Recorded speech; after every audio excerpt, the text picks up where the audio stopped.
আব্বা, ও আব্বা, কেডা? আমি রিপন। এদিকে আসো। বাবা রিপন, আয় ঘরে আয়।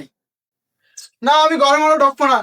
তুমি এদিকে আসো, তোমার সাথে কথা আছে, কাজের কথা। আয় এদিকে আয়। পাগলাম তুই করবি না, এখানে আয় বল। কি হয়েছে? না, আমি পাবো না। তোমার আমি কি করে গেছিলাম? আর তুমি কি করতেছো? কয়টা বাজে এখন? টাকা পয়সা দেওয়ার নাম নিচ্ছ না? বুঝলাম না, আমার টাকা পয়সা কি তোমরা এইভাবে খাই ফেলাবা? বুঝলাম না তোর সমস্যাটা কি। তুই বাপের লগে চিল্লাই কথা করছিস। তোরা কি বলছিস টাকা দেবো না? তুই আসছিস, তুই বস, খাওয়া দাওয়া কর, রেস্ট নে। তুই টাকা টাকা করে লাগাইছিস। টাকা দেবো, টাকা দেইস না, ঘরের পিছনে লাগাই দিছি। বেশি চিল্লাচিল্লি করবি না, তাই কিন্তু টাকা দেবো না। টাকা দেবা না মানে? কিভাবে টাকা আদায় করা লাগে